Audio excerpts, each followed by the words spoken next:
Grabar, perfecto. Bueno, muchísimas gracias. Este es el tercer seminario web de CELA, que pues es una iniciativa que se ha estado haciendo en los últimos meses. Eh, la idea es pues congregar gente. La idea no solamente es algo específico para el Congreso del CELA 2026, sino que es algo que se viene haciendo y que esperamos que siga después del Congreso eh, para hablar de diferentes tópicos específicos de todo lo que tenga en materia con medicina vascular. Para los que no me conocen, soy el doctor Jesús Porras Colón, cirujano vascular. El grupo, pues originalmente ni siquiera lo formé yo, lo formaron estos tres grandes doctores que tenemos acá, la doctora Vanessa Rubio, el doctor Castelli y el doctor Pavón. Yo fui ahí un infiltrado que se metió, pero bueno, yo creo que hoy tenemos voy a primero hacer unos anuncios sobre el CELA, sobre el Congreso, rápidos. Y luego ya vamos a pasar con la main speaker, que pues es la doctora Vanessa Rubio. Y el webinar, los que tengan preguntas pueden ir poniéndolas en el chat mientras la doctora va haciendo su exposición. Y luego empezamos primero con unas preguntas de los panelistas y después con las preguntas que haya en el chat. Si alguno tiene preguntas, puede levantar la mano y yo puedo dejarlo hablar de la gente que esté conectada. Bueno, recordarles 29, 30 y primero, 29, 30 de abril y primero de mayo, el CELA lo vamos a hacer en Costa Rica. Bienvenidos. Es un congreso, vamos a celebrar los 30 años del CELA. Está avalado por la Asociación de Cirugía Vascular de Costa Rica, estaba al lado por el Colegio Médico de Costa Rica, por la Asociación de Emergenciólogos. Y entonces la idea es, pues, va a ser un congreso bastante grande. Esperamos alrededor de 300 400 personas. Y sí quería comentarles rápidamente para los que no se han inscrito, que aprovechen. No sé si pueden ver mi página, ¿la pueden ver? ¿Sí? Entonces, acá, generalmente para registrarse se hace aquí. Algo que viene mucho este año es aquí el registro normal. No sé si lo ven. El registro es completamente en línea y esto es el form de registration. Entonces, normalmente hacen el registro aquí y luego van a hacer el pago acorde a las categorías que califiquen. Y luego aquí están los registros de los workshops de pago. La mayoría de los workshops del CELA van a ser gratuitos y a la gente que se inscribe luego se les va a mandar el link para que se inscriban a los workshops gratuitos. Tenemos alrededor en este momento como de 11. Estos tres son los de pago. Ya de la parte vascular, de las suturas vasculares, está completamente lleno. Ahorita quedan cupos de un poco de septotomía, pero se está llenando y tenemos pocos de aorta y el de flebología avanzada.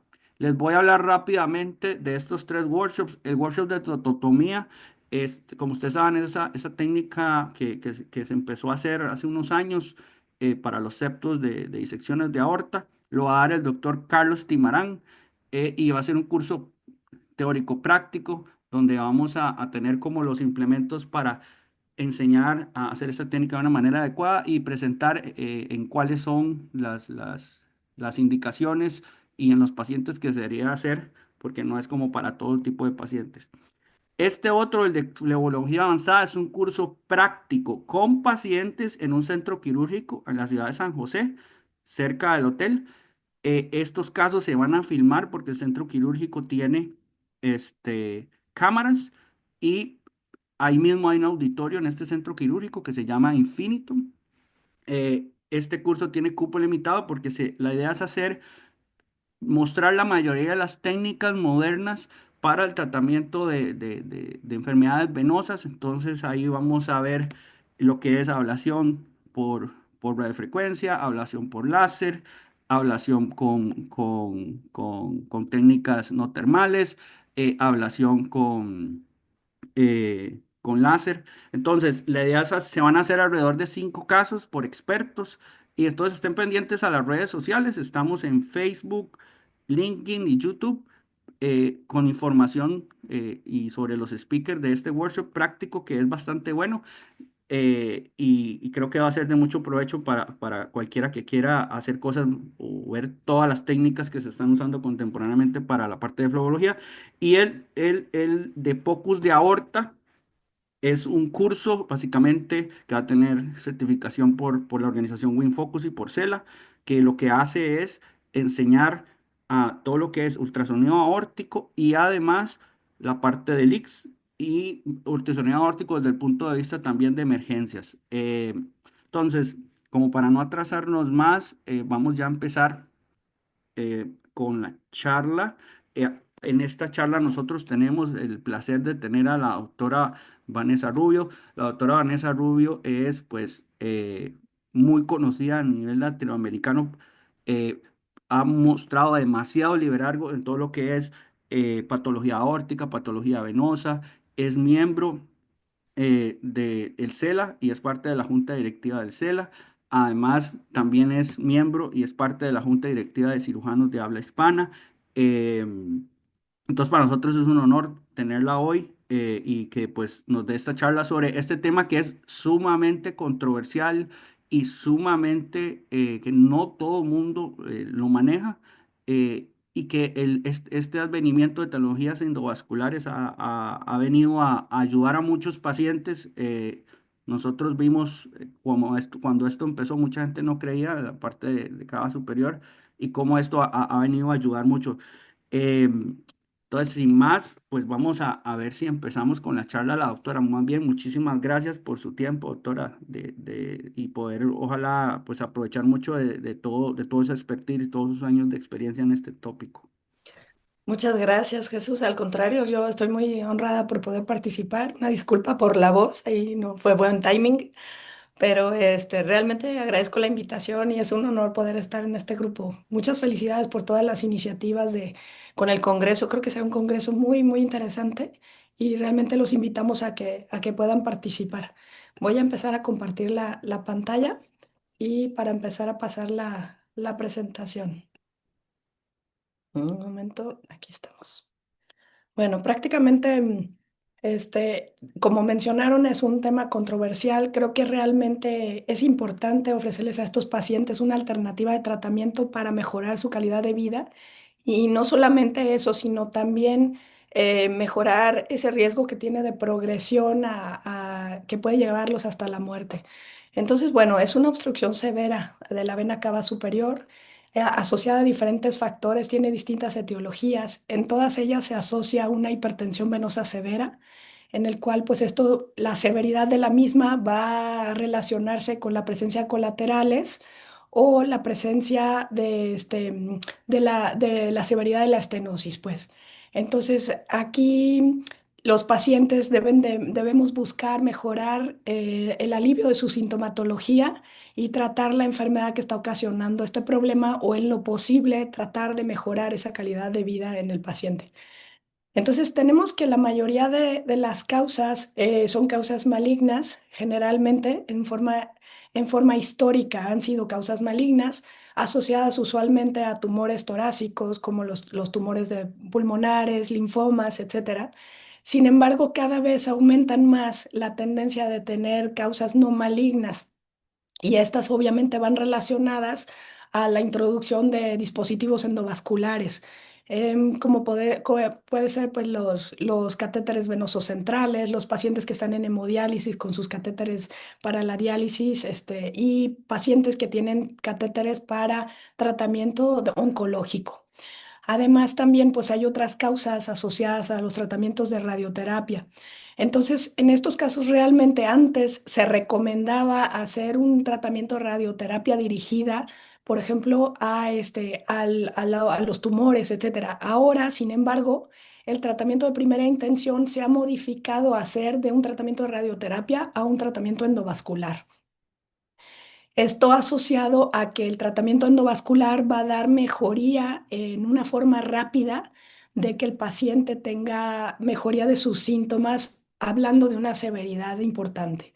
Entonces, hay varias características de severidad en las cuales pues vamos a encontrar que hay un montón de clasificaciones dependiendo dónde está el problema de la estenosis.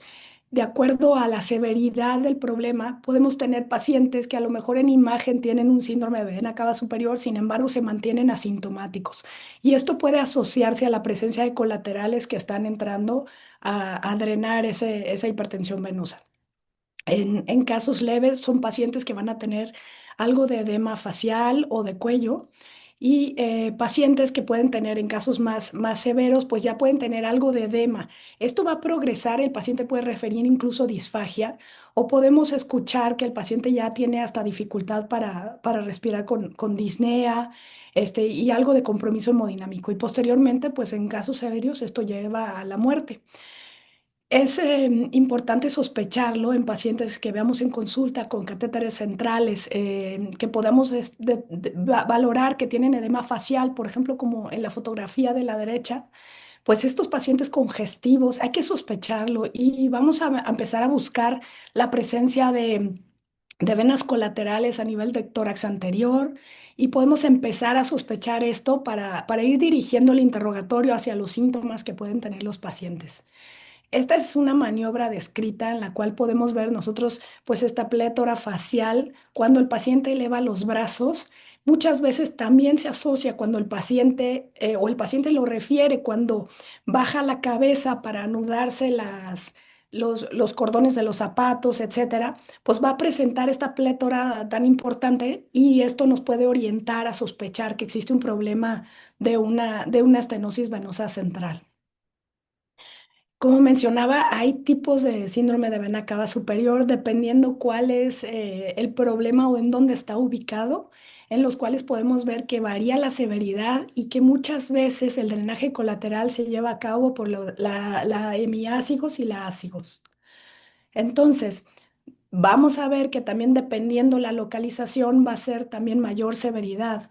Cuando tenemos una obstrucción de la vena cava superior en su totalidad, pues va a ser más severo que si tenemos alguna de las subclavias o si tenemos algún drenaje colateral. Entonces, de acuerdo a la zona de ubicación, pues vamos a tener también a la longitud de esa estenosis, pues una mayor severidad. Ahora, en cuanto al algoritmo de manejo, aquí prácticamente este es un cuadro que es bastante útil en el que podemos ver si el paciente pues tiene una historia de síndrome de vena cava superior y lo estamos detectando con la sospecha esta, pues habiendo previsto que este paciente tiene vías centrales, etcétera. A veces el paciente pues no nos lo refiere o puede ser una interconsulta por una tromboembolia pulmonar o algún otro problema en el que pues se esté sospechando que el paciente tiene pues alguna otra cuestión y es importante que nosotros tengamos esta sospecha clínica cuando el paciente ha sido abordado con catéteres centrales y todo esto. Entonces, por ejemplo, pues se busca un estudio de imagen, ya sea una tomografía contrastada. Las radiografías ayudan en casos en los que tengamos quizás desplazamiento mediastinal, etcétera. Y bueno, en caso de que el paciente esté con estos síntomas de edema laringio, pues lo importante es estabilizar la vía aérea, hacer un estudio de imagen, en este caso pues una flebografía, después de haber hecho los estudios de angiotomografía, etcétera, que ya nos van a dar algo de información sobre qué está pasando. Y en casos en los que haya un proceso trombótico, pues debemos de considerar el tratamiento para ese trombo. Entonces, en casos en los que haya un problema inicial, vamos a tratar de hacer entonces la primera línea en el tratamiento, es la colocación de un stent para liberar esa zona de estenosis. Y es importante entonces ya ver dónde está ubicado, como mencionábamos. Si es a nivel de la confluencia de ambas venas subclavias, pues en estos casos se recomienda a veces hasta una colocación de stents en doble barril. Es menos recomendado la colocación en stents en Y, porque pues esto puede tener ciertos riesgos a veces de movimiento de los stents. Entonces, además hay causas no trombóticas en las que podemos tener compresiones extrínsecas y pues se recomienda la angioplastía y la colocación de un stent para liberar esa zona de compresión. En los casos asociados a trombosis de la vena cava superior, pues en estos casos hay intervenciones que se pueden realizar, trombolisis dirigida con catéter, o es bastante útil la utilización del ultrasonido asociado a trombolítico, el ECOS, el cual se puede dejar anteriormente para tratar de abrir lo que haya de trombo fresco y que nos enseñe un poco pues las vías que tenemos de camino para poder realizar una angioplastía y un stent en caso de ser requerido. Em, Además de esto, bueno, hay tratamientos ya dirigidos a otras causas. Acá está un poco, déjame ver si puedo reducir la imagen perdón. Bueno, en los que dependiendo las otras etiologías de tratamiento va a ser la recomendación que podemos tener para esto, incluso considerando eventualmente el manejo definitivo en pacientes que tengan tumores como timomas. Entonces, el manejo pues debe ser multidisciplinario cuando pensando que estos son pacientes que tienen muchas patologías adicionales. Si son pacientes oncológicos, pues involucrar al oncólogo, nefrópatas, al nefrólogo, etcétera. Y en estos casos se recomienda pues en forma inicial poner al paciente pues con la cabecera en alto, incluso comentarle que así debe dormir. Esto mejora bastante los síntomas de disnea y esa congestión facial que tiene el paciente. Se recomiendan esteroides en caso de que así esté permitido en ese paciente, diuréticos y en general si el paciente está con datos de un proceso urgente con afección de la vía aérea, en estos casos pues se debe de intentar hacer primero pues salvamento de la vía aérea, intubar al paciente, etcétera, y tratar de buscar la resolución endovascular de ese edema en forma urgente. En casos en los que tenemos un proceso maligno asociado, una tumoración que esté comprimiendo la vena cava superior, lo que se va a buscar, que es lo que ha cambiado con el tiempo, es el tratamiento dirigido ya de aliviar esa sintomatología que está poniendo en riesgo la vida y posteriormente el tratamiento específico ya del tipo de cáncer que tenga el paciente. Y para esto, pues requiere el paciente muchas veces un diagnóstico histológico para empezar el tratamiento. Entonces, esto ha cambiado nuevamente asociado a la evolución de los procedimientos endovasculares, en los cuales pues, se puede buscar un alivio rápido para los pacientes. Obviamente los pacientes en los cuales la causa se asocia a una causa benigna, pues tienen mayor esperanza de vida. Este es un paciente pues, que tiene una oclusión asociada, pues, central, asociada a la colocación de catéteres para hemodiálisis y que tiene de cualquier forma pues, algo de edema facial y pues, el resultado después de la colocación de un stent. Prácticamente es bastante rápida la resolución del edema en el paciente después de la colocación de un stent. Entonces, el tratamiento endovascular, como mencionaba, la terapia estándar, a dar una resolución de los síntomas en forma rápida, un 90%. Y esto, dependiendo dónde esté colocado el stent, también esto no es necesariamente algo que le afecte al paciente para la inserción de catéteres. Incluso se puede considerar en pacientes nefrópatas que tienen necesidad de colocarle catéteres por la yugular, pues dónde colocamos el stent asociado al drenaje de la vena yugular. No necesariamente va a afectar en un futuro esto y hay que pensar que es una vena que ya estaba cerrada y que al estar colocando esto, pues podemos darle al paciente a lo mejor la posibilidad de una fístula que esté funcional, un catéter colocado en otra ubicación que esté funcional, etcétera. Además, bueno, el tratamiento endovascular en pacientes con un proceso maligno no es algo que le contraindique un futuro de tratamiento para esa patología maligna. Y generalmente el riesgo de restenosis va generalmente asociado o de baja permeabilidad, va asociado a que el paciente con una malignidad sí tenga más baja permeabilidad asociada al crecimiento de la tumoración.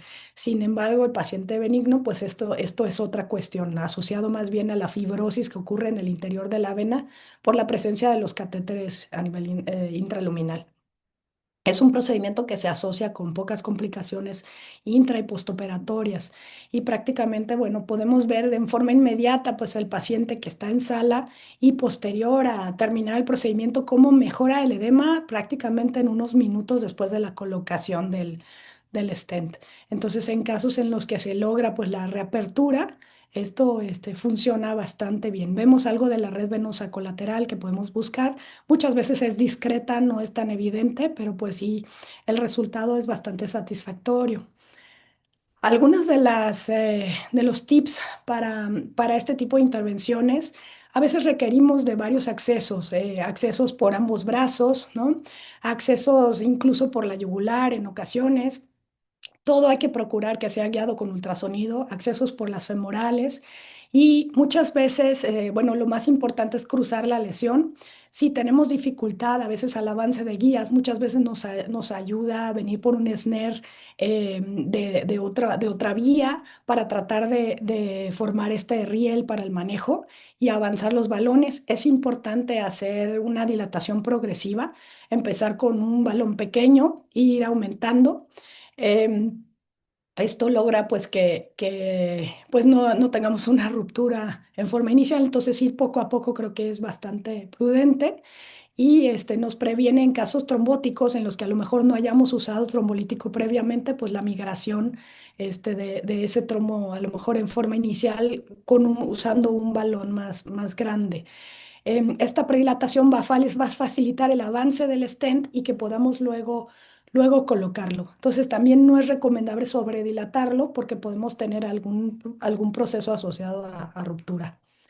Entonces, el acceso va a ir dependiendo de dónde está la ubicación de la obstrucción y qué es lo que buscamos lograr, como mencionaba, guiado con ultrasonido en pacientes que a lo mejor no tienen una lesión oclusiva, que requerimos menos vías accesorias para tratar de cruzar, pues muchas veces se puede resolver con un solo acceso. Podemos utilizar las vías de venoclisis por las cuales estamos pasando soluciones para que también las podemos pasar por ahí contraste y nos ayuda a pintar un poco mejor esa zona central para no hacerle otro acceso al paciente. Entonces, aquí realmente pues son algunas alternativas dependiendo de cómo esté la lesión que nos ayuda a planear un poco el procedimiento. Ya podemos ir haciéndolo desde que tengamos el estudio de la angiotomografía, en la cual más o menos estemos ubicando en dónde está el problema para nosotros determinarlo. De todas maneras, es recomendable hacer la flebografía inicial. Idealmente, pues hacerla en apnea para que podamos ver mejor dónde está la zona de oclusión más adecuadamente. Y en casos en los que se pueda usar trombolítico, sí es recomendable. Quizás, bueno, a mí me ha gustado mucho la utilización del ECOS, como mencionaba, porque puedo dejarlo en la zona. Hay un estudio que se hizo a nivel de trombosis en extremidades inferiores, en trombosis crónicas, en las cuales en estos casos se decía que el ECOS reblandecía un poco como la fibrosis del vaso. Pues realmente no es algo que ha sido comprobado, pero sí vemos que hay facilidad el hecho de haber colocado antes el trombolítico con que podamos tener mejor visión después del mismo para poder recanalizar un vaso ocluido. Si no, existe la opción también de un trombolítico en infusión intratrombo. Y posterior a bueno, volver a pasar al paciente para completar la angioplastía y la colocación del stent. Y siempre la anticoagulación. Este paciente, pues es un paciente nefrópata, el cual había tenido también la complicación en la estenosis central y presentaba pues ya algo de edema laringio, disnea, y vemos prácticamente después del tratamiento con una mejoría de la plétora facial, incluso a nivel de tórax, resolución mejor del edema. Entonces, aquí es importante considerar que son stents grandes porque pues son vasos grandes y es importante que tengamos un buen anclaje en la pared de la vena cava. Aquí, dentro de las complicaciones más temidas, es la posibilidad de tener una migración hacia la aurícula, por lo que nosotros debemos de estar seguros de que vamos a estar colocando el diámetro adecuado en la vena. Recordemos, pues las venas son distensibles y pues necesitamos estar seguros de sobredilatar, de sobredimensionar ese stent para que tengamos una buena fijación. En casos en los que mencionemos había algo de afección bilateral, bueno, hay una controversia entre el tratamiento de hacer un drenaje unilateral o hacer como menos complicaciones, pues en forma de kissing stents. Se recomienda evitar la extensión hacia la aurícula derecha. Este caso lo hicimos con pues, una colega y yo en la ciudad hace unas semanas y este paciente pues tenía una oclusión severa, múltiples accesos, nefrópata y vemos que están afectados los dos vasos hacia subclavias y prácticamente pues aquí la decisión era para preservarle el flujo de los brazos, que el paciente pudiera tener una fístula arteriovenosa. Este es uno de esos casos en los que el paciente no le fue ofrecido una fístula en forma inicial y había estado manejado con catéteres de hemodiálisis toda su vida. Entonces, pues podemos ver el daño que hacen los mismos y que prácticamente pues necesitamos nosotros buscar también opciones para que ese paciente tenga la posibilidad de estar teniendo una fístula para un acceso con mayor tiempo. Entonces, esto le preserva ambos accesos de sus dos subclavias para considerar en el futuro planear un tratamiento. Es importante considerar el diámetro de la cava y nos ayuda mucho la medición con el ultrasonido intravascular para darnos una idea de dónde están las zonas de compresión, de estenosis, de dónde a dónde debemos colocar el stent, que debe de ser de una zona sana hasta una zona sana, que tengamos un diámetro adecuado para que no tengamos migración del mismo y realmente, bueno, haciéndolo en forma adecuada, pues las complicaciones son bajas. El stent casi siempre es mandatorio, quizás en algunos casos en los que queramos buscar otro tipo de resultado, pues podemos hacer angioplastía por sí sola, pero la mayoría de las veces son venas que van a requerir stents, generalmente porque tienen una alta probabilidad de recoil. Entonces aquí pues se pueden considerar diferentes opciones de stents dependiendo de las alternativas que tengamos en la anatomía del paciente. Entonces, bueno, los stents balón expansible van a ser stents que tienen una mayor certeza en cuanto a la zona de liberación contra los stents autoexpandibles y también tenemos la opción de ver metal stents contra stents cubiertos. Aquí no hay opción de medicados por los diámetros que manejamos, entonces pues todo tiene que ser o ver metal o cubierto. Entonces, como mencionaba, los balones expandibles tienen mayor precisión y mayor fuerza radial y los autoexpandibles van a tener esta conformabilidad y esta flexibilidad de los nuevos stents quizás dedicados a vena que estamos buscando. Realmente hoy en día pues ya bueno, yo en lo personal no coloco wall stents. Tienen acortamiento y dependiendo la compresión, pues muchas veces es poco confiable en la liberación. Entonces creo que ya con los stents dedicados a vena, pues esto se ha hecho mucho más amigable. Es importante tener también en sala pues un stent cubierto por si hubiera alguna ruptura que nadie quiere tener, pero pues eso es en el momento lo que nos puede ayudar a resolverla. Es importante también en caso de que lo usemos considerar las colaterales que tengamos para no ocluirlas. Y bueno, los stents dedicados a vena pues han sido muy bien probados a nivel iliofemoral, pero no en este segmento anatómico. Entonces, bueno. Acá estamos viendo que prácticamente hay algo de literatura al respecto. Vemos que los diferentes tipos de stents de célula cerrada, célula abierta, balón expansible y las características de los mismos. Sin embargo, en este segmento realmente no hay tantos datos para esto. Quizás algo pues, que se ha visto en el estudio de los mismos, bueno, sí hay mejoría en cuanto a la sintomatología en los pacientes. Sin embargo, pues no hay unas guías claras de manejo con esto. Ahora, los stents cubiertos, nuevamente, pues se ha visto que funcionan también quizás en casos en los que tengamos invasión tumoral, tienen mayor permeabilidad, pero pues nuevamente los datos están limitados en este segmento anatómico. Acá se evitar estos kissing stents en caso de venas cavas pequeñas, porque obviamente pues va a aumentar ese diámetro de la vena cava sumando ambos stents. Entonces, pues esto también nos puede ayudar el IBUS a que tengamos unos stents mucho más seguros en esa zona y pues nos ayuda esta conformación que podemos tener en ese tipo de patologías. Entonces, por ejemplo, en este caso, pues está haciendo allí un kissing balloon en la zona de dilatación y este es el caso de una paciente que tenía una oclusión secundaria a un proceso maligno a nivel torácico y bueno, pues se puede resolver con estos stents. Entonces las complicaciones están reportadas como menores o poco frecuentes en general. Sin embargo, las más importantes pues van relacionadas con ruptura asociada pues quizás a esta sobreexpansión o a pacientes que tienen malignidad, porque muchas veces estas son las más tendentes a que pudieran romperse. También van asociadas a la migración del stent, nuevamente porque a veces son stents cortos los que se utilizan o está mal dimensionado el stent. Y bueno, estenosis intrastent, más bien asociado, bueno, al tipo de stent que se utilizó, si es una patología maligna la cual tenga riesgo de progresar.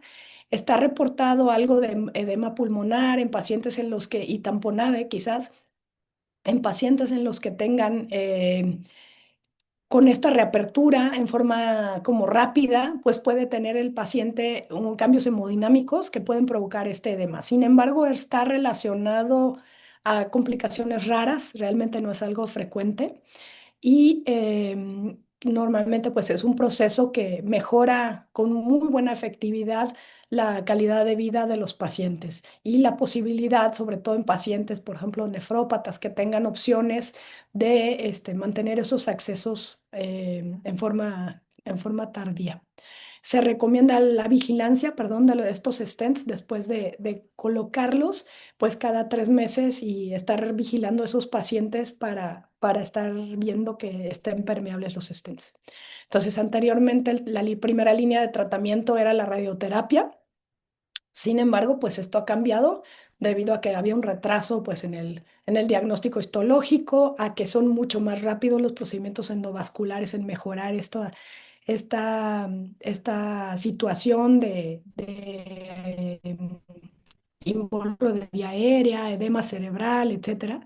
Entonces, pues esto puede ayudar. Sin embargo, ya tras un diagnóstico histopatológico, entonces sí se recomienda la radioterapia para reducir el tamaño tumoral y prevenir que esto siga progresando. La quimioterapia también, hay algunos tumores sensibles a esto, como el carcinoma pulmonar de células pequeñas, linfoma de células germinales, y esto pues en forma inicial puede mejorar los síntomas en los pacientes, pero sí es recomendable, bueno, esta parte del diagnóstico histopatológico después de haber hecho el tratamiento endovascular. Hay algunas opciones para pacientes con cirugía abierta. Generalmente estos son casos en los que los pacientes tienen extensión de la malignidad, en las que se tenga que hacer algún proceso de bueno, resección tumoral con reconstrucción de la vena cava superior. Y hay la opción de hacer estos bypass de la vena innominada o la vena yugular a la aurícula derecha o la vena cava superior con vena safena en espiral, realmente muy complejos, de una permeabilidad compleja y muchos de estos requieren intervención para mantenerse abiertos. Y esto también es una de las opciones cuando falla el tratamiento endovascular. Entonces vemos estas alternativas de manejo también, que podamos tener vías de derivación yúgulo-yugular, subclavia-subclavia o subclavio-yugular, un bypass axilosafeno o ilíaco o con derivación a la aurícula derecha y una ligadura como último tratamiento para mejoría de la sintomatología. Cuando estamos hablando de un síndrome de vena cava superior por marcapasos, en estos casos, estos cables van a estar impidiendo que nosotros coloquemos un stent encima de esto. Igual en el paciente nefrópata se tiene que hacer el retiro del catéter que está ahí previo a la angioplastía del stent. Entonces, en estos casos en los que están allí los cables, pues se deben retirar previo a la liberación. Nosotros no lo hacemos, usualmente lo hace el cardiólogo y normalmente pues esto se debe de tratar de hacer ya retirados por la angioplastía, que puede mantener permeable el segmento a 12 meses y si hay un recoil importante, la colocación de un stent. En casos en los que tengamos una compresión extrínseca a nivel del mediastino, pues mencionábamos que se recomienda el stenting primero y posteriormente el tratamiento de acuerdo a la histología del mismo. Son pacientes que usualmente tienen baja sobrevida, 6 meses después del diagnóstico de un síndrome de vena cava superior. Entonces, pues este es un caso que creo que ilustra más o menos en forma cómo lo solemos manejar. Un paciente de 63 años, el cual había tenido un diagnóstico de un carcinoma pulmonar derecho hacía 17 años y había estado libre de enfermedad hasta 3 meses antes. Fue diagnosticado con linfoma de Hodgkin, le pusieron un puerto de quimioterapia y estaba aparentemente en remisión. Estaba con un PET negativo, se interconsulta por una tromboembolia pulmonar, por disnea y taquicardia, que es lo que yo menciono, que muchas veces pues hay que sospechar que este puede ser el problema en los pacientes, porque pues aquí incluso siendo un paciente oncológico no lo habían sospechado. Y este es el paciente, pues tenía cierta plétora facial, ingurgitación yugular. Vemos el puerto de quimioterapia y el paciente pues tenía disnea, ¿no? Exacerbada al decúbito y una red venosa colateral que apenas vemos allí un poco incipiente. La angiotomografía realmente, pues, no era tan evidente, pero vemos algunos cambios en la vena cava con circulación colateral. Sobre todo vemos la circulación colateral a nivel de tórax anterior. Todo esto nos puede orientar a pensar que está la obstrucción. Y vemos una estenosis central. En la flebografía, bueno, podemos ver que tenemos ahí ya como quien dice el puerto, vemos que está disfuncional. Entonces aquí tenemos que planear los accesos. Este es un paciente que tenía que continuar con su tratamiento de quimioterapia. Entonces pues hay que pensar en esto. Este paciente se le coloca un PIC para continuar el tratamiento y por este mismo acceso nosotros podemos entrar, o sea, para como como una vía para nosotros tener una vía de imagen durante el procedimiento. Entonces acá, este, pues podemos ver cómo estamos nosotros haciendo la flebografía ya por el PIC, que nos va a servir también para nosotros darnos una idea y vemos que tiene una oclusión aparentemente trombótica, relativamente aguda a nivel de la vena cava superior y vemos un drenaje colateral a través de la hemiácigos en forma importante. Entonces aquí la flebografía inicial nos muestra que hay pues un proceso agudo, posiblemente sobre algo crónico, y esto también nos orienta el avance de la guía. Si vamos viendo que la guía se va suavemente, pues entonces es un coágulo nuevo. Si vemos que se atora bastante, pues entonces ya trae un proceso crónico también. Entonces este paciente cruzamos, le pusimos un catéter ECOS y quedó con infusión del catéter por una vía del lado izquierdo. Entonces, esto es posterior al ECOS, en la cual vemos que mejora el paso de contraste, vemos que pues, la guía está a través de esto, vemos la imagen del ultrasonido intravascular con una imagen de llenado intraluminal parcial y podemos darnos una idea de la severidad de la obstrucción. Entonces, pues esto ya obviamente se lleva a lo que es trombofresco.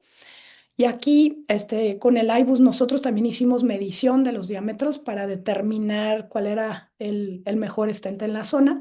Vemos que usamos stents grandes. A mí me gusta dejarlos em, como anclados en la vena subclavia porque nos da la posibilidad de menor migración y, bueno, pues de que tengamos un acceso directo. Hay que cuidar las guías, que no las enjaulemos a la colocación del stent, pues todo eso estar pendiente durante la intervención. Y bueno, vemos el ultrasonido intravascular de control, en el cual podemos ver que se resuelve pues, la estenosis que teníamos previamente. Y es realmente, como mencionaba, impresionante la evolución en los pacientes, pues parece magia en cuanto uno logra establecer un drenaje efectivo de esa congestión en esa zona. Entonces el paciente se mantiene con una buena evolución y vemos pues que está bien. Entonces el manejo endovascular realmente tiene buena posibilidad de un manejo exitoso. logra mejoría de los síntomas en forma inmediata prácticamente después del procedimiento y pues complementar con las causas en casos malignos en las que tengamos procesos que requieran radio o quimioterapia. Y generalmente, pues, estos casos son los que tienen menor permeabilidad y mayor posibilidad de recurrencia, pues, con el tiempo. Aquí hay algunas imágenes de otros pacientes. Este es un paciente con múltiples catéteres también por insuficiencia renal, en los cuales podemos ver sinequias en el ultrasonido intravascular, la imagen inicial. En este caso, pues nosotros no pusimos catéter de trombolisis, prácticamente pues fue cruzar la lesión, avanzamos el ultrasonido intravascular, vemos sinequias, hacemos dilatación con balones, vemos las cinturas que tiene la zona, hacemos medición tanto con el ultrasonido intravascular como con flebografía, pues lo corroboramos las longitudes y pues colocamos el stent en la zona donde vemos que ya tenemos de segmento sano a segmento sano nuevamente. Entonces, pues este es ese paciente también y vemos que prácticamente pues mejora bastante la plétora facial y el edema de tórax superior. Entonces, voy a dejar de compartir por si hay alguna pregunta. Un segundo acá y... Oh, Vanessa, muchísimas gracias. Una pues clase magistral, la disfruté mucho. Bueno, sí tenemos varias preguntas acá en el chat. Voy a empezar primero con una pregunta que te tengo, de hecho son dos. Primero, ¿cuál es tu régimen de anticoagulación o doble antiagregación después de ese tipo de intervenciones? Eh, y luego, la otra es, si has tenido, esto es basado en una experiencia que me pasó a mí, eh, porque una vez estaba de disponibilidad y me llamaron porque un colega de otra especialidad estaba pues haciendo un caso de estos y tenía el caso, me llamaron porque la vena ácigos tenía un origen gigante y básicamente el stent le migró a la ácigos y estaba, porque probablemente lo sobre, o sea, no hizo la sobredimensión o no era lo que estabas diciendo vos, que es un stent bastante pequeño. Gracias a Dios, pudimos dilatar, reposicionarlo con balón, porque ya el paciente estaba haciendo síntomas súper severos. Entonces, si has tenido algún caso donde veas una ácidos peligrosa y cuáles serían como los consejos y otras técnicas que uno podría realizar porque realmente es algo raro. Yo en ese momento, cuando llegué, lo único que se me ocurrió fue agarrar el balón y subirlo y pues nos fue bien. Entonces esas son las dos primeras preguntas y luego voy a hacer dos preguntas que tenemos acá de algunos, bueno, ya tenemos varias, tenemos cuatro, pero vamos paso a paso. Sí, claro, muchas gracias. Pues en cuanto al régimen de anticoagulación, normalmente, sobre todo, bueno, en general en los procedimientos venosos estoy tratando de hacer una combinación con antiagregantes plaquetarios, entonces utilizo clopidogrel por 3 meses y posteriormente, y bueno, la enoxaparina desde que el paciente sale casi unas horas después empezamos con eso y idealmente pues lo continúo por 2 semanas después de la intervención a dosis terapéutica. Posterior a esto, pues el paciente está con anticoagulantes orales, prácticamente pues si es posible, o sea, si no tengo factores asociados importantes, protrombóticos, etcétera, pues mínimo un año, generalmente los tengo anticoagulados y si voy a suspender el anticoagulante los mantengo con antiagregación después de esto. Pero sí es importante estar citando al paciente para hacerle un estudio de imagen. Generalmente yo hago uno anual y bueno, sí hay pacientes que pues no necesariamente vienen a control, pero trato como de estar más o menos encima de ellos y bueno, están permeables y pues mejoría de la sintomatología y así. Son algunos de ellos pues son pacientes, estos pacientes renales, muchas veces pues me toca verlos por otras cuestiones. Y bueno, generalmente son pacientes que están recurriendo y que vienen varias veces, ¿no? A consulta por diferentes situaciones, ¿no? De la fístula, etcétera. Y en cuanto a, entonces eso con respecto a la anticoagulación, en cuanto a la vena Sigos, pues no he tenido un caso así como el que mencionas tú. Sin embargo, bueno, sí son visibles, sobre todo si la estenosis es muy severa. Entonces yo pienso que allí de hecho, reabriendo generalmente la vía central, pues se borran las colaterales y no es que se vaya la vena, pero creo que si nosotros estamos, la vena va a estar como una vía de drenaje accesorio, entonces si nosotros estamos considerando de dónde a dónde tenemos la estenosis y ese es el segmento que vamos a, como quien dice, a cubrir con el stent o a proteger o algo así con el stent, no debe de darnos problemas si tenemos una medición adecuada y estamos viendo de dónde a dónde lo colocamos. Creo que esta es la parte como más importante del procedimiento, porque dependiendo de eso, pues va a ser, o sea, la longitud del stent, las dimensiones que necesitemos. Y a veces hay errores tontos, ¿no? De que, pues a veces uno tiene, no sé, cierta proyección y de repente al momento de la liberación cambiamos esa proyección donde hemos hecho las mediciones. Entonces, este tipo de cosas, pues es lo que a veces puede asociarse a que coloquemos mal el stent, nos falte un pedacito o cosas así. Entonces, creo que esto es importante, pues tenerlo presente al momento que vamos a hacer la selección y la liberación del stent. Em, Creo que eran las preguntas que más o menos. No, no se escucha. Ya vamos con preguntas de los panelistas, porque sí tenemos bastantes preguntas de los participantes. Aquí tengo una pregunta de Rebeca Riachi, que dice: Vanessa, durante el procedimiento de colocación del catéter para hemodiálisis en paciente con stent, ¿algún consejo para evitar la migración del stent? ¿Cuál pondrías? ¿Un Macunar, un Permacar? Y mi segunda pregunta sería: ¿cómo podríamos hacer que en lugar de poner catéteres, hacer el programa Fistula First?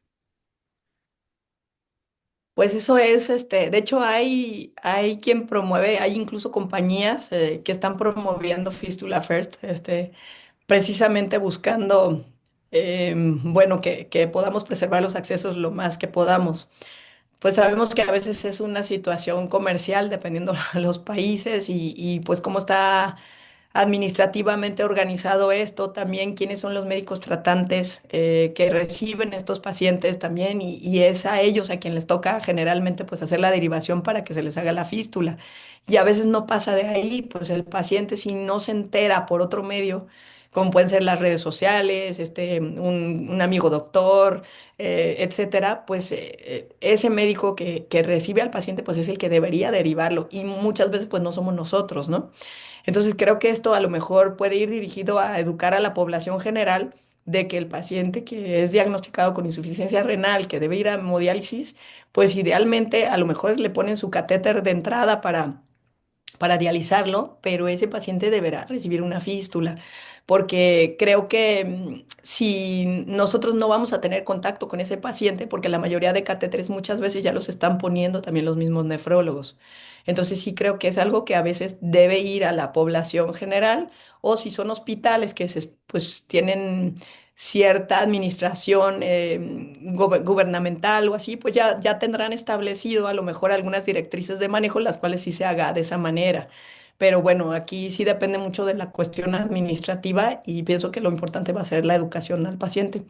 Y en cuanto a evitar la migración del stent, pues es importante sobredilatarlos y que tengamos, generalmente cuando son estenosis crónicas, vamos a tener también zonas de anclaje. En esos segmentos de estenosis, pues nos va a dar algo de zona de anclaje, pero sí hay que considerar que la vena cava, pues va a estar en movimiento con el golpeteo, pues del corazón. Entonces esto, pues es un segmento móvil que debemos de estar considerando al momento de liberar el stent para que tengamos una zona de anclaje adecuada eh, para hacerlo, pues.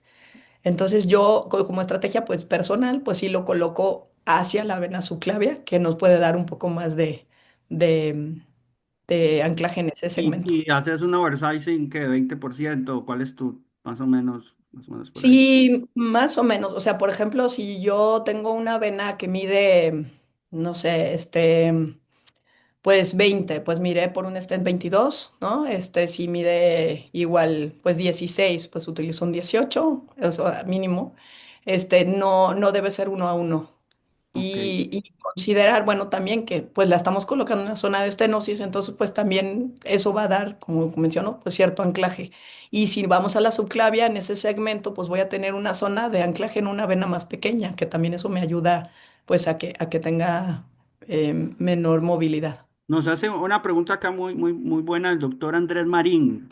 Nos pregunta, Vanessa, ok, ¿cuál es tu segundo acceso preferido cuando haces este tipo de casos tan complejos? O sea, el acceso, tu acceso preferido, ¿cuál es? Y cuando no puedes con ese acceso, ¿cuál es tu segundo acceso preferido? El primer acceso es a través del brazo. Si tenemos una vena basílica pues grande, más o menos podemos entrar por allí. Sin embargo, sí es importante quizás hacer una flebografía inicial, porque, por ejemplo, en uno de los casos hicimos un acceso de basílica y guiado con ultrasonido, se veía continuidad de la vena, etcétera, pero la vena tenía una estenosis cercana a la zona de la axila. Y allí nosotros no hicimos un disparo inicial, simplemente avanzamos la guía, avanzamos los introductores, etcétera. Y posteriormente nos dimos cuenta que habíamos tenido una complicación al avance de los dispositivos más grandes en esa zona de estenosis a nivel axilar. Y entonces, pues allí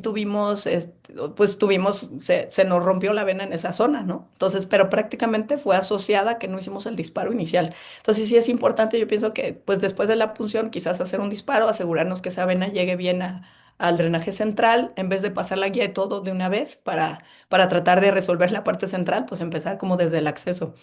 Y si no podemos cruzar en forma inicial a través del brazo, que sería como lo recomendable, y ahí podemos usar, por ejemplo, para hacer esta imagen en confluencia, como digo, pues la venoclisis que está del lado contralateral. Mm. Entonces nosotros usamos el brazo entonces hacemos el cruce. Si podemos nosotros, o sea, eso nos enseña cómo está la confluencia, ¿no? Y nosotros avanzamos a través del acceso del brazo. Si no podemos cruzar, buscamos un acceso femoral, ¿no? Y desde el acceso femoral y ambos accesos tratamos de cruzar. De hecho, no lo puse aquí, pero hay algunas imágenes que tengo en las que estamos a veces así bastante cerca ambas guías y es estar intentando, catéteres de soporte, hasta que de repente como que alguna sí avanza y entonces pues utilizamos un snare para establecer esta guía. Y ya una vez establecida, entonces ya, balones para dilatación progresiva y ya podemos establecer allí ya un acceso. Entonces, esto es como la manera como lo podemos abordar quizás en estos pacientes más severos. Perfecto. Tenemos pregunta de Kelber Camas. Dice, excelente ponencia, doctora. ¿En algún punto hay algo que le ayude a uno a discernir entre cuándo realmente es un síndrome de vena cava superior o cuándo es una estenosis venosa central? Pues aquí más bien serían los síntomas, yo pienso, la severidad que Mm. se manifestarían los síntomas. Entonces, porque, por ejemplo, si es un paciente que tiene una estenosis venosa central, digo, puede ser un síndrome de vena cava superior o puede ser un paciente que esté asintomático. O sea, más bien sería como una estenosis central en imagen, ¿no? A lo mejor. Y el paciente no tiene esta congestión, esta pletora facial. Entonces, yo pienso que eso quizás va de la mano con colateralidad y grado de estenosis y todo.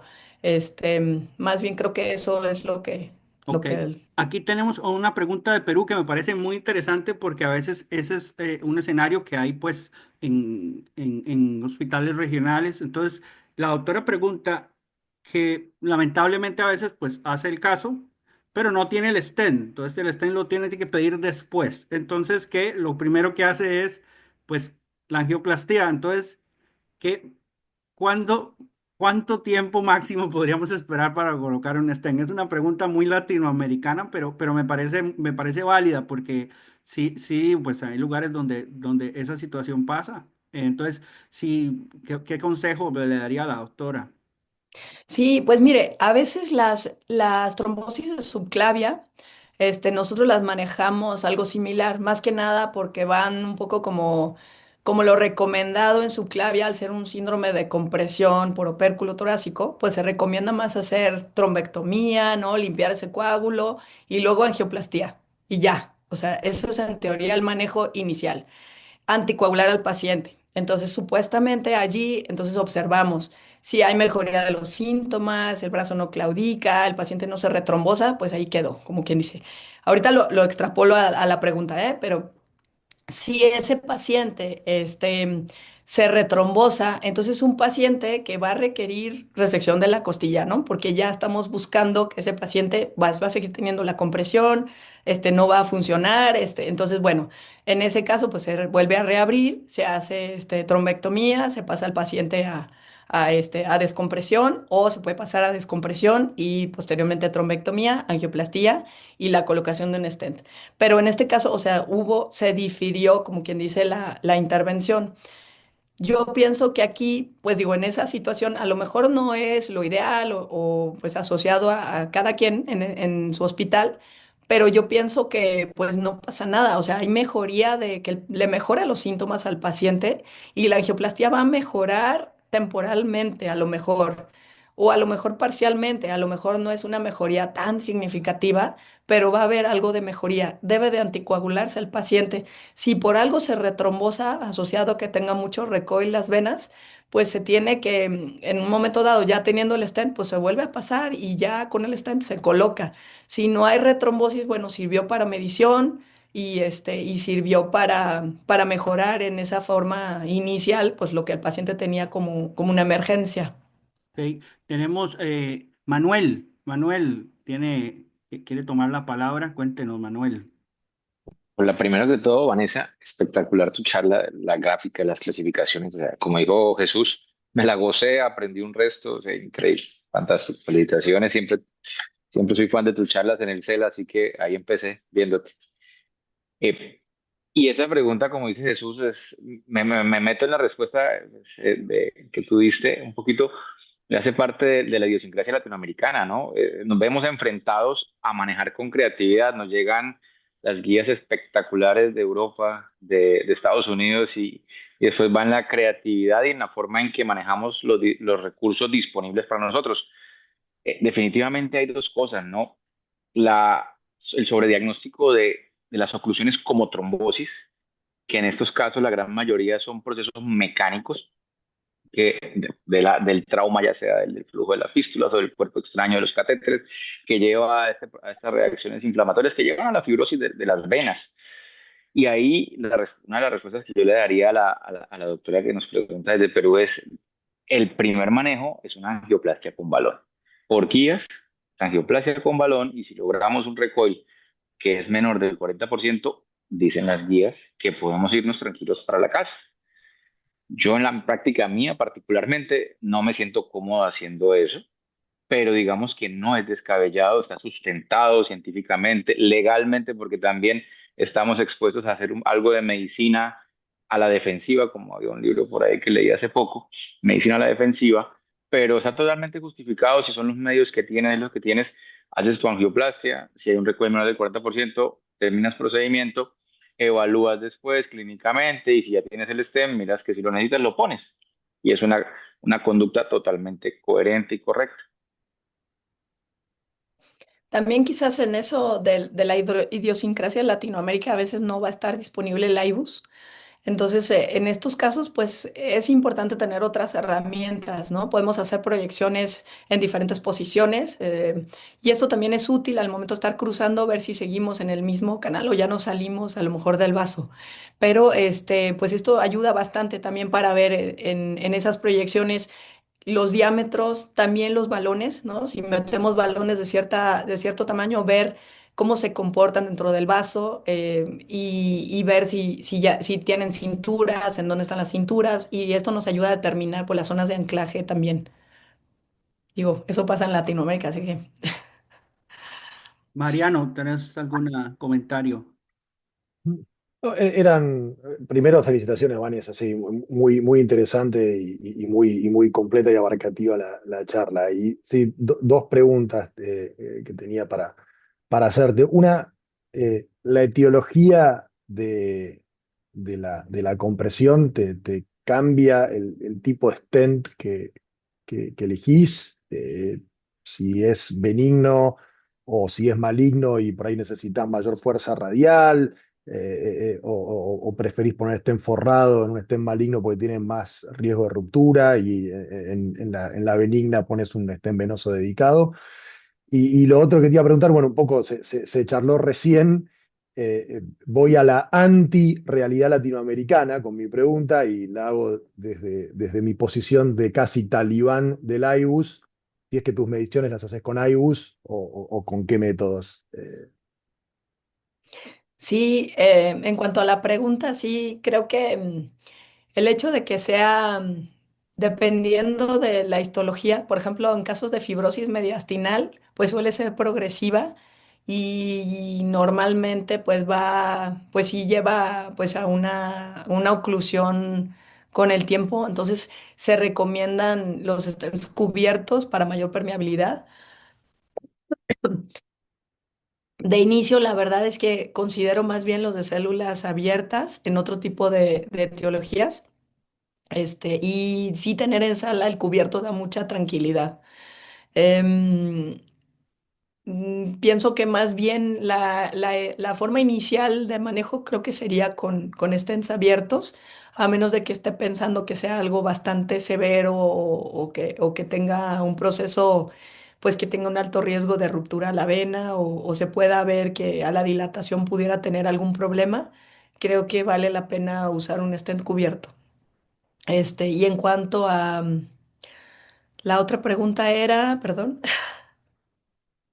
Si las mediciones las hacías con IBUS siempre o cómo, pero un poco creo que ya se respondió. Sí, pues eh, ayuda, digo, la verdad es que no es así, o sea, sí está descrito que pues hay un área, de acuerdo a esa área es la necesidad de colocar X stent y a lo mejor ya está definido, pero la verdad, no, o sea, utilizo ambas, utilizo el IBUS y me da una idea del área medida por IBUS y también la flebografía, porque siento que también es útil, a lo mejor a mí visualmente, para determinar eso, pero siempre considero la medición del IBUS y me voy pues un poco más allá y también, bueno, entre las dos yo pienso que sale pues un diámetro bastante bueno para intervención. Las longitudes prefiero hacerlas con flebografía, voy marcando con el IBUS dónde empieza la enfermedad y lo marco tal cual en la pantalla y voy bajando prácticamente hasta donde ya veo sano y vuelvo a marcar en la pantalla. Y entonces ahora sí que, bueno, metemos el IBUS y está centimetrado, entonces podemos ver como qué longitud tiene y medimos o sea, como en pantalla también con las dimensiones de pantalla. Pero pues uso las dos técnicas, creo que eso me sirve más. Vanessa, tenemos acá más preguntas. Te iba a hacer una. Vos vi esa técnica que usas que básicamente subes el stem, básicamente forras hasta el origen de la subclavia. Eso es como llama una técnica más contemporánea. ¿Has tenido una mejoría en los índices de restenosis con base a que ahora haces eso a cuando tal vez solo tratabas más localmente y no llegabas hasta digamos, como decir, el inflow y el outflow? Ahí básicamente estás tratando más el vaso del outflow, pero entonces quería hacerte esa pregunta ya por parte mía. Y tenemos otra pregunta eh, sobre los pacientes que tienen hemodiálisis, eh, los pacientes renales, que tienen catéter trabajado ya en la cava superior. Entonces, que a veces ha habido muchos intentos fallidos de que el retiro, o que el retiro a veces fue parcial, y que ¿en qué casos usted, pues, cuando pasa eso, eh, sugiere cirugía abierta, o si alguno de estos pacientes donde ha habido un retiro parcial del catéter, ha logrado hacer alguna técnica o qué técnicas ha utilizado endovasculares? Esa es la pregunta que tenemos. Em, Pues yo, la verdad, o sea, yo colocaría un stent encima como del pedazo de catéter, porque prácticamente se van a utilizar y es como en vena cava inferior que aplastamos los filtros de vena cava, se quedan ahí aplastados contra la pared del vaso con un stent. Entonces, en esos casos creo que con que tengamos la hemodinamia de flujo respetada, pues eso va a ayudar. Y pues bueno, ver cómo queda la conformación del stent después de la colocación, pero creo que sería más invasivo para el paciente entrar a retirarlo. Em, y en cuanto a la pregunta, Jesús, la tuya. Es sí, en el hecho de que si con esta técnica contemporánea de que subes, básicamente estenteas hasta arriba, hasta la subclavia, has Ah, tenido mejores índices de, la restenosis ha sido menor con ese tipo de técnica, con ese sí, tipo de digo, no es técnica. necesario irnos como tan lejos, prácticamente con que tengamos un anclaje proximal está bien, y así también no necesariamente cubrimos la entrada de la yugular, por si luego se quiere poner un catéter. Siempre, bueno, sabiendo que ese catéter se tendría que poner en hemodinamia para no empujar el stent y cosas de estas, pero lo más importante va a ser cubrir como las zonas de irregularidad, ¿no? De coágulo viejo, pues de fibrosis, para que no pues no sean protrombóticos y tengamos buen inflow y outflow del stent. Ok, perfecto. Tengo otra pregunta, doctor Marín, que nos indica si el paciente tiene una fístula arteriovenosa permeable con oclusión central, ¿cuál tipo de stent prefiere, el bare metal o el cubierto? Esa es la pregunta. El bare metal está bien, Ok, sí. perfecto. Las Y fístulas a tender a progresar la estenosis asociada como a la turbulencia de flujo. Entonces, muchas veces esto, pues bueno, es uno de los factores que el paciente a lo mejor en forma inicial, pues el brazo estaba bien y que con el tiempo vemos que a lo mejor ha ido progresando. Pero es asociada como esta turbulencia de flujo que somete a la pared de la vena también a un estrés, ¿no? Y mayor fibrosis. no sé si Manuel tiene algún otro comentario o Mariano o alguien tiene alguna otra pregunta más. Manuel, no te oímos. Pena, sí, la tecnología que me sigue atropellando, ¿no? Ya la edad. Me sigue asombrando tu caso de los kissing stent en en la confluencia. Parece asombroso. Me parece una técnica que en algún momento he requerido, pero he sentido pánico. Me da, pues da pánico porque muchas veces yo, para manejar los troncos innominados, manejo stent de 14 y probablemente para los dos me sumarían 28 en la cadena cava, ¿no? ¿Tú qué stent, qué tamaño de stent utilizaste en esos kissing? Me parece que fueron 12, pero sí, y hicimos una medición con el IBUS de la cava y creo que nos daba, a ver, estoy tratando de acordarme, nos daba un poco menos, pero sobredimensionamos pensando cómo sería como un stent en la cava. Creo que nos daba como 20 o algo así. Entonces, sí, digo, al momento de liberarlos, pues digo, no se vio, de hecho no se ve ninguna deformidad ni a la colocación. Entonces, pues confiamos un poco en la distensibilidad y en la dimensión del ultrasonido. Pero sí era un poco mayor, o sea, en la conformación que la cava. Ahora, ese es un poco, digo, traslapándolo a aorta, ¿no? Por ejemplo, en el CERAP. Pues aquí es distinto, yo siento, porque la aorta no es tan distensible y está calcificada. Entonces aquí, pues no sé, aquí digo, nos dirán mejor, ustedes son expertos en aorta, pero esta conformabilidad a nivel venoso creo que es una de las ventajas que puede dar. No lo sobredimensionaría tanto más, pero sí, pues sí permite un poco, porque todavía, por ejemplo, con el IBUS al Valsalva, la vena dilata un poco más. Sí, claro. Entonces, pues es una ventaja. Ok. No, me llevo esa tarea, voy a buscar el caso otra vez. Ahora sí me atrevo. Ok. Bueno, bueno, ya vamos a ir cerrando. Vanessa, muchísimas gracias. La verdad, aprendí mucho hoy. Creo que no solo mi persona.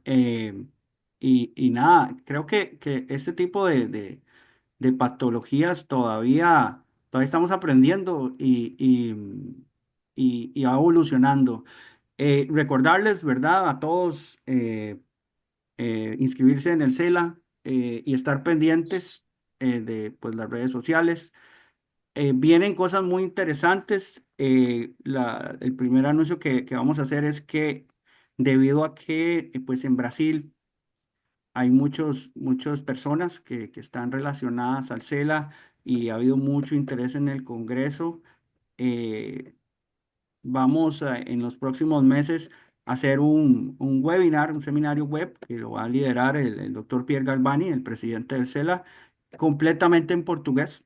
Entonces, para los que hablan portugués, están cordialmente invitados. Entonces, ese lo va a liderar Pierre. Entonces, eso lo vamos a estar poniendo en las redes. Y luego vamos a tener pronto el próximo webinar del grupo de Cera Next Gen, que viene bastante fuerte con un speaker muy, muy, muy conocido. Y estaremos dando la fecha pronto. Eh, y ver las redes sociales. En las redes sociales van a estar muy activas. Vamos a empezar a poner todos los pues, videos de todos los speakers que vienen, videos de los seminarios que se van a hacer, videos de los talleres prácticos. Y nada, pues agradecerle muchísimo a Vanessa y pues un honor pues participar de esto y no sé si Manuel o Mariano tienen algo más que decir. Gracias, Vanessa, la presentación excelente. Yo también aprendí mucho. eh, y bueno, gracias a los asistentes que nos están apoyando con estos webinars y tenemos buena convocatoria de inscriptos y buena convocatoria también en cada uno de los webinars. Así que van a seguir habiendo más. Ujú. Yo felicitar a Vanessa, vuelvo, insisto, la vengo viendo desde mi primera del CELA, no es que ella es precoz en el CELA, ella se ganó un puesto cuando era muy pequeña y uno la veía y es una persona que uno aprende, el conocimiento es sólido, pero lo entrega muy fácil, entonces es muy agradable siempre verte, Vanessa, y como siempre un nuevo conocimiento. Muy agradecida, de verdad, por la invitación. Muchas gracias, Jesús. Y la verdad, creo que pues hay que aprovechar estas píldoras de conocimiento que está ofreciendo Jesús. La verdad, son muy valiosas.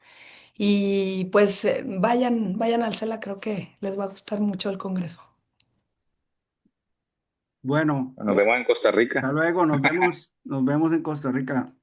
Chao. Muchas gracias a todos. Gracias. Chao.